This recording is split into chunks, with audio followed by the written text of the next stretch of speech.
ಅರಮನೆ ಬಳಿ helium blast ಹಿಂದಿನ ರಹಸ್ಯ ಏನು? ಈ ಪ್ರಶ್ನೆ ಈಗ ಇದ್ದಿದೆ. ಸ್ಫೋಟದ ಉದ್ದೇಶ ಪೂರಕವೋ ಅಥವಾ ಆಕಸ್ಮಿಕವೋ? ಸ್ಫೋಟದ ಕುರಿತು ತನಿಖೆ ಶುರು ಮಾಡಿದ್ದಾರೆ ಪೊಲೀಸರು. ಎಲ್ಲ ಆಯಾಮದಲ್ಲೂ ತನಿಖೆಯನ್ನ ಶುರು ಮಾಡಿದ್ದಾರೆ ಪೊಲೀಸರು. ಈಗ ಸಲೀಂ ಪೂರ್ವಾಪರವನ್ನ ವಿಚಾರಣೆ ನಡೆಸ್ತಾ ಇದ್ದಾರೆ. ಯಾಕೆಂದ್ರೆ ಅವನು ಮೂಲತಃ ಮೈಸೂರನಲ್ಲ, ಉತ್ತರ ಪ್ರದೇಶದವನು. ಅಲ್ಲಿಂದ ಇಲ್ಲಿಗೆ ಬಂದು ನೆಲೆಸಿ ಇಲ್ಲಿ ಒಂದು ವ್ಯಾಪಾರವನ್ನ ಮಾಡ್ಕೊಂಡಿದ್ದ. ಕಳೆದ 3 ದಿನಗಳಿಂದ ಆತ ಅರಮನೆಯ ಸುತ್ತಮುತ್ತಲೇ ಓಡಾಡ್ತಾ ಇದ್ದ. ಸೊ ಹೀಗಾಗಿ ಒಂದು ಸ್ಮಾಲ್ ಡೌಟ್ ಬಂದಿರುತ್ತೆ. ಆಬ್ವಿಯಸ್ಲಿ ಇದು ಅರಮನೆ ಬಳಿ ಆಗಿದ್ದಂಥ ಹೀಲಿಯಂ ಬ್ಲಾಸ್ಟ್ ಹಿಂದಿನ ರಹಸ್ಯ ಏನು? ಸ್ಫೋಟದ ಉದ್ದೇಶ ಪೂರಕವೋ ಅಥವಾ ಆಕಸ್ಮಿಕವೋ? ಅಕಸ್ಮಾತ್ ಆಗಿ ಆಗಿದ್ರೆ ಓಕೆ, ಬಟ್ ಪೂರಕವೋ, ಪ್ರೀ ಪ್ಲ್ಯಾಂಡ್ ಇದು? ಈ ಪ್ರಶ್ನೆ ಈಗ ಎದ್ದಿದೆ. ಹೆಚ್ಚಿನ ಮಾಹಿತಿ ನೀಡ್ತಾರೆ ನಮ್ಮ ಪ್ರತಿನಿಧಿ ರವಿ ಪಾಂಡವಪುರ. ಈಗ ನೇರ ಸಂಪರ್ಕಕ್ಕೆ ಜಾಯ್ನ್ ಆಗಿದ್ದಾರೆ. ರವಿ, ಈಗ ಕಳೆದ 3 ದಿನಗಳಿಂದ ಈಗ ಸಲೀಮೇನ್ ಮೃತಪಟ್ಟಿದ್ದಾನೆ ನಿನ್ನೆ ಬ್ಲಾಸ್ಟ್ ಪ್ರಕರಣದಲ್ಲಿ. ಆತ ಅರಮನೆಯ ಸುತ್ತಮುತ್ತಲೇ ಓಡಾಡ್ತಿರೋ ಅಂಥದ್ದು ಒಂದು ಕಡೆ ಅನುಮಾನ. ಜೊತೆಗೆ ಆತ ಮೂಲತಃ ಉತ್ತರ ಪ್ರದೇಶದವನು. ಇಲ್ಲಿ ಬಂದು ವ್ಯಾಪಾರ ಮಾಡ್ಲಿಕ್ಕೆ ಕಾರಣ ಏನು ಅನ್ನೋ ಪ್ರಶ್ನೆಗೂ ಕೂಡ ಉತ್ತರ ಸಿಗಬೇಕಾಗುತ್ತೆ. ಇನ್ನು ಇದು ಪೂರಕವೋ ಆಕಸ್ಮಿಕವೋ ಅನ್ನೋ ಪ್ರಶ್ನೆ ಎದ್ದಿರುವಂಥದ್ದು ರವಿ. ಮಧುಸೂದನ್, ಖಂಡಿತವಾಗ್ಲೂ ಈಗಲೂ ಕೂಡ ಈ ಪ್ರಶ್ನೆ ನಿಗೂಢವಾಗಿಯೇ ಇದೆ. ಈ ಒಂದು ಅಂದ್ರೆ ಅರಮನೆಯ ಮುಂಭಾಗದಲ್ಲಿ ನಡೆದಂತಹ ಹೀಲಿಯಂ ಬ್ಲಾಸ್ಟ್ ಪ್ರಕರಣದಲ್ಲಿ ಉತ್ತರ ಪ್ರದೇಶದ ಸಲೀಂ ಮೃತಪಟ್ಟಿದ್ದಾನೆ. ಆದರೆ ಸಲೀಂ ಮೃತಪಡಲಿಕ್ಕೆ ಪ್ರಮುಖವಾದ ಕಾರಣ ಏನು, ಆತ ಯಾವಾಗ ಬಂದಿದ್ದ ಅನ್ನೋ ಆಯಾಮದಲ್ಲಿ ಈಗಾಗಲೇ ಪೊಲೀಸರು ತನಿಖೆ ನಡೆಸ್ತಾರೆ. ಎನ್ಐಎ ತಂಡ ಇವತ್ತು ಆಗಮಿಸಬಹುದು ಅನ್ನೋ ನಿರೀಕ್ಷೆ ಇದೆ. ನಾನೀಗ ಮೈಸೂರಿನ ಲಷ್ಕರ್ ಮೊಹಲದ ಆತ ಉಳ್ಕೊಂಡಿದ್ದಂತಹ ಸರ್ವಿಸ್ ಲಾಡ್ಜ್ನ ಬಳಿ ಇದ್ದೀನಿ. ನೀವು ದೃಶ್ಯದಲ್ಲಿ ಗಮನಿಸ್ತಿರ್ಬೋದು. ಸದ್ಯ ಇದು ಶರೀಫ್ ಲಾಡ್ಜು.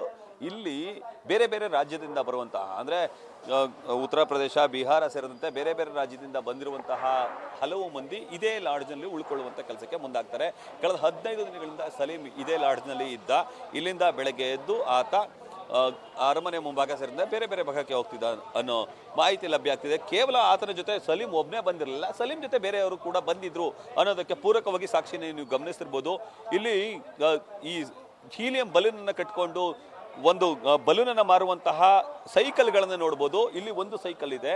ಈ ಸೈಕಲ್ ಜೊತೆಗೆ ಮತ್ತೆರಡು ಸೈಕಲ್ಗಳು ಕೂಡ ಇದೇ ಭಾಗದಲ್ಲಿ ಅಂದ್ರೆ ಶರೀಫ್ ಲಾಡ್ಜ್ನ ಭಾಗದಲ್ಲಿ ಇದೆ. ಅಂದ್ರೆ ಒಟ್ಟು 3 ಸೈಕಲ್ಗಳಿದೆ. 3 ಜೊತೆಗೆ ನಿನ್ನೆ ಒಂದು ಬ್ಲಾಸ್ಟ್ ಆದಂತಹ ಸಂದರ್ಭದಲ್ಲಿ ಬಿದ್ದಂತಹ ಸೈಕಲ್, ಒಟ್ಟು 4 ಸೈಕಲ್ಗಳು ಈ ಶರೀಫ್ ಲಾಡ್ಜ್ನ ಬಳಿ ಇದೆ.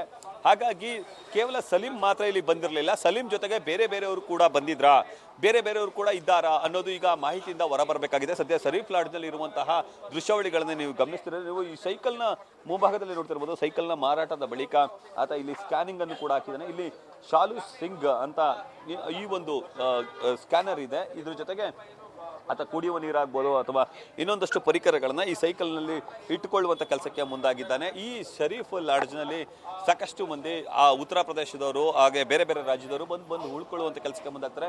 ಇನ್ನು CCTV ದೃಶ್ಯಾವಳಿಗಳನ್ನು ಕೂಡ ನೀವು ಗಮನಿಸಿರ್ಬೋದು. ಈ ಒಂದು ಹೋಟೆಲ್ನಲ್ಲಿ CCTV ಕೂಡ ಇದೆ. CCTVಯ ಈಗಾಗಲೇ ರಾತ್ರಿಯೇ ಪೊಲೀಸರು ಬಂದು ತೆಗೆದುಕೊಂಡು ಹೋಗುವಂತಹ ಹಾಗೂ ಪರಿಶೀಲನೆ ಮಾಡುವಂಥ ಕೆಲಸಕ್ಕೆ ಕೂಡ ಮುಂದಾಗಿದ್ದಾರೆ. ಎಲ್ಲ ದೃಶ್ಯಾವಳಿಗಳು ಕೂಡ ಅಂದ್ರೆ ಯಾರು ಬರ್ತಾರೆ, ಯಾರು ಹೋಗ್ತಾರೆ, ಯಾವ ಸಂದರ್ಭಕ್ಕೆ ಬರ್ತಾರೆ, ಯಾವ ಸಂದರ್ಭಕ್ಕೆ ಹೋಗ್ತಾರೆ, ಈ ಎಲ್ಲ ಮಾಹಿತಿಗಳು ಕೂಡ ಈ CCTVಯಲ್ಲಿ ರೆಕಾರ್ಡ್ ಆಗಿರ್ತದೆ. ಇಂತಹ ರೆಕಾರ್ಡ್ ಆಗಿರುವಂತಹ CCTV ದೃಶ್ಯಾವಳಿಗಳನ್ನ ಸದ್ಯ ಈಗ ಗಮನಿಸುವಂತ ಕೆಲಸಕ್ಕೆ ಮುಂದಾಗ್ತಿದ್ದಾರೆ. ಇನ್ನು ಬೆಳಿಗ್ಗೆ ಮತ್ತೆ ಸಂಜೆ 2 ಸಂದರ್ಭದಲ್ಲಿ ತಡವಾಗಿ ಈ ಲಾಡ್ಜ್ಗೆ ಬರ್ತಿದ್ದ, ಮತ್ತೆ ಬೆಳಗ್ಗೆ ಅರ್ಲಿ ಮಾರ್ನಿಂಗ್ ಬೇಗ ಹೋಗ್ತಿದ್ದ ಅನ್ನೋ ಮಾಹಿತಿಗಳು ಲಭ್ಯ ಆಗ್ತಿದೆ. ಹೀಗಾಗಿ ಈ ಒಂದು CCTV ದೃಶ್ಯಾವಳಿಗಳನ್ನ ಆಧರಿಸಿ ಈಗ ಪೊಲೀಸರು ತನಿಖೆಯನ್ನ ನಡೆಸಿದ್ದಾರೆ. ನಿನ್ನೆ ಏಕಾಏಕಿ ಸ್ಫೋಟಗೊಂಡಂತಹ ಸಂದರ್ಭದಲ್ಲಿ ಏನಾಗ್ತಿತ್ತು ಅನ್ನೋ ಕುರಿತಂತೆ ಎನ್ಐಎ ಕೂಡ ಸ್ಥಳಕ್ಕೆ ಭೇಟಿ ನೀಡಬಹುದು ಅನ್ನೋ ಮಾಹಿತಿಗಳು ಲಭ್ಯ ಆಗ್ತಿದೆ.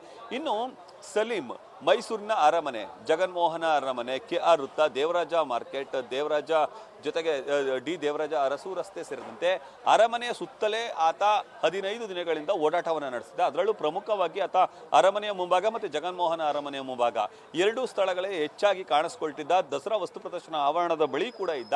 ನಿನ್ನೆ ಒಂದೇ ಬಾರಿ ಬೆಳಗ್ಗೆ ಮತ್ತೆ ಸಂಜೆ 2 ಸಂದರ್ಭಗಳಲ್ಲಿ ಅರಮನೆಯ ಮುಂಭಾಗದಲ್ಲಿ ಆತ ಓಡಾಡಿದ ಅನ್ನೋದ ಕುರುಹಾಗ ಚಲನವಲನಗಳು ಈಗಾಗಲೇ ಪೊಲೀಸರು ಪತ್ತೆ ಹಚ್ಚಿದ್ದಾರೆ. ಬೇರೆ ಬೇರೆ CCTVಗಳನ್ನ ಆಧರಿಸಿ ಯಾವ ಕಾರಣಕ್ಕೆ ಆತ ಈ ಸ್ಥಳಗಳಲ್ಲೇ ಓಡಾಡ್ತಿದ್ದ ಅನ್ನೋ ಮಾಹಿತಿಯನ್ನು ಕೂಡ ಕಲೆ ಹಾಕುವಂತ ಕೆಲಸಕ್ಕೆ ಮುಂದಾಗ್ತಿದ್ದಾರೆ. ಇನ್ನು ಈ ಶರೀಫ್ ಲಾಡ್ಜ್ನಲ್ಲಿ ಸಲೀಂ ಬೆಳಿಗ್ಗೆ ಅರ್ಲಿ ಹೋದ್ರೆ ಇನ್ನು ರಾತ್ರಿ ತಡರಾತ್ರಿಯೇ ಬರ್ತಿದ್ದದ್ದು. ಆತನ ಜೊತೆಗೆ ಹಲವರು ಅಂದ್ರೆ ಸಲೀಂ ಜೊತೆಗೆ ಬೇರೆ ಬೇರೆಯವರು ಬಂದಿದ್ರು ಅನ್ನೋದಕ್ಕೆ ಸಾಕ್ಷಿಯಾಗಿ ಈಗ 3 ಸೈಕಲ್ ಸಿಲಿಂಡರ್ ಹೀಲಿಯಂ ಸಿಲಿಂಡರ್ನ ಇಟ್ಕೊಂಡು ಬಲೂನ್ ವ್ಯಾಪಾರ ಮಾಡುವಂತಹ ಕುರುಹುಗಳಿದೆ ಅಂದ್ರೆ ಸಾಕ್ಷಿಗಳಿದೆ. ಬೇರೆ ಬೇರೆಯವರು ಕೂಡ ಈ ಒಂದು ಶರೀಫ್ ಲಾಡ್ಜ್ನಲ್ಲಿ ಇದ್ದಾರೆ ಅಥವಾ ಅವ್ರತನ ಜೊತೆ ಬಂದಿದ್ರು ಅನ್ನೋದಕ್ಕೆ ಕೂಡ ಮಾಹಿತಿಗಳು ಈಗ ಸದ್ಯಕ್ಕೆ ಪೊಲೀಸರಿಂದ ತನಿಖೆಯಿಂದ ಲಭ್ಯ ಆಗಬೇಕು. ಕಾರಣ ಇಲ್ಲಿ 3 ಹೀಲಿಯಂ ಸೈಕಲ್ಗಳಿದೆ, ಅಂದ್ರೆ ಹೀಲಿಯಂನ ಹೊತ್ತುಕೊಂಡು ಹೋಗುವಂತ ಸೈಕಲ್ಗಳು ಇಲ್ಲೂ ಕೂಡ 3 ಇದೆ. ನಿನ್ನೆ ಒಂದು ಛಿದ್ರಗೊಂಡಂತಹ ಸೈಕಲ್ ಮತ್ತೆ ಹೀಲಿಯಂ ಸಿಲಿಂಡರ್ನ ಗಮನಿಸಬಹುದಿತ್ತು. ಎಲ್ಲರೂ ಕೂಡ ಉತ್ತರ ಪ್ರದೇಶದವರ, ಅವರೆಲ್ಲರೂ ಕೂಡ ಇದೇ ಶರೀಫ್ ಲಾಡ್ಜ್ನಲ್ಲಿ ಉಳ್ಕೊಂಡಿರೋದಕ್ಕಂತೂ ಕುರುಹು ಮತ್ತೆ ಸಾಕ್ಷಿಗಳಿದೆ. ಅವರೆಲ್ಲ ಕಾರಣಕ್ಕಾಗಿ ಬಂದಿದ್ರು. ಕಳೆದ 15 ದಿನಗಳಿಂದ ಇಲ್ಲಿಂದಲೇ ಯಾಕೆ ಅರಮನೆ ಮುಂಭಾಗಕ್ಕೆ ಬರ್ತಿದ್ರು, ಈ ಎಲ್ಲ ಆಯಾಮಗಳಲ್ಲಿ ಈಗ ತನಿಖೆ ಆರಂಭ ಆಗಬೇಕಾಗಿದೆ. ತನಿಖೆ ಆರಂಭಕ್ಕೂ ಮುನ್ನ ಇಲ್ಲಿ ಸಿಸಿಟಿವಿ ದೃಶ್ಯಗಳನ್ನ ನೀವು ಗಮನಿಸಬಹುದು. ಪ್ರಮುಖವಾಗಿ ಈ ಒಂದು ಲಾಡ್ಜ್ನಲ್ಲಿ ಇರುವಂತಹ ಸಿಸಿಟಿವಿ ದೃಶ್ಯದಲ್ಲಿ ಪ್ರತಿಯೊಬ್ಬರ ಚಲನವಲನಗಳು ಕೂಡ ಸರಿ ಆಗ್ತವೆ. ನಾವು ಕೂಡ ನಿಂತಿರುವ ಸ್ಥಳ ಅಂದ್ರೆ ಅದು ಕೂಡ ಸರಿ ಆಗ್ತಿದೆ. ಅಂದ್ರೆ ಈ ಒಂದು ಸ್ಥಳದಲ್ಲಿ ಯಾರೇ ಬರ್ಲಿ ಯಾರೇ ಹೋಗ್ಲಿ ಅದು ಇಲ್ಲಿ ರೆಕಾರ್ಡ್ ಆಗುತ್ತೆ. ಸಲೀಂ ಅವರ ವಿಡಿಯೋ ಕೂಡ ಇದೇ ಸಿಸಿಟಿವಿ ದೃಶ್ಯದಲ್ಲಿ ರೆಕಾರ್ಡ್ ಆಗಿರೋದು. ಜೊತೆಗೆ ಸಲೀಂ ಆದಿಯಾಗಿ ಬೇರೆ ಬೇರೆಯವರು ಅಂದ್ರೆ ಇಲ್ಲಿರುವಂತಹ ಎಲ್ಲರ ಚಲನವಲನವು ಕೂಡ ರೆಕಾರ್ಡ್ ಆಗಿದೆ. ಎಲ್ಲ DVR ಅನ್ನ ಈಗಾಗಲೇ ಪೊಲೀಸರು ತೆಗೆದುಕೊಂಡು ಹೋಗುವಂತ ಕೆಲಸಕ್ಕೆ ಮುಂದಾಗಿದ್ದಾರೆ. ಸಲೀಂ ಅವರ ಇಂಚಿಂಚು ಮಾಹಿತಿಯನ್ನು ಕೂಡ ಈಗ ಕಲೆ ಹಾಕುವಂತ ಕೆಲಸಕ್ಕೆ ಮುಂದಾಗ್ತಾರೆ. ಸಲೀಂ ಒಬ್ಬರೇ ಬಂದಿದ್ದಾರೆ ಅಥವಾ ಸಲೀಂ ಜೊತೆ ಯಾರ್ಯಾರು ಬಂದಿದ್ದಾರೆ, ಯಾವ ಉದ್ದೇಶಕ್ಕಾಗಿ ಬಂದಿದ್ದಾರೆ, ಅರಮನೆ ಸುತ್ತಮುತ್ತಲೇ ಯಾಕೆ ಓಡಾಡ್ತಿದ್ರು, ಈ ಎಲ್ಲ ಆಯಾಮಗಳು ಕೂಡ ಈಗ ತನಿಖೆ ಆರಂಭ ಆಗಿದೆ. ಮತ್ತೊಂದೆಡೆ ಈಗ ಗಾಯಾಳುಗಳೆಲ್ಲರೂ ಕೂಡ ಮೈಸೂರಿನ KR ಆಸ್ಪತ್ರೆಯಲ್ಲಿ ಮತ್ತೆ JSS ಆಸ್ಪತ್ರೆಯಲ್ಲಿ ಚಿಕಿತ್ಸೆಯನ್ನು ಪಡೆದಿದ್ದಾರೆ. ಎಲ್ಲರೂ ಕೂಡ ಚಿಂತಾಜನಕರಾಗಿದ್ದಾರೆ. ಇಬ್ಬರ ಸ್ಥಿತಿ ಗಂಭೀರವಾಗಿದೆ. ಅವರ ಹೇಳಿಕೆಗಳನ್ನು ಗಮನಿಸಿದ್ರೆ ನಿಜಕ್ಕೂ ಆತಂಕ ಮತ್ತೆ ಭಯ ಎರಡೂ ಕೂಡ ಆಗುತ್ತೆ. ಯಾಕಂದ್ರೆ ಲಕ್ಷ್ಮಿ ಅವರ ಪುತ್ರಿ ಸ್ಥಳದಲ್ಲಿದ್ದು ಆ ಮಗು ಕೂಡ ಸಾಕಷ್ಟು ಆತಂಕವನ್ನು ವ್ಯಕ್ತಪಡಿಸಿದೆ. ಇದರ ಜೊತೆಗೆ ಮಂಜುಳಾ ಅವರ ಕುಟುಂಬಸ್ಥರು ಕೂಡ ಬೇಸರವನ್ನು ವ್ಯಕ್ತಪಡಿಸಿದ್ದಾರೆ.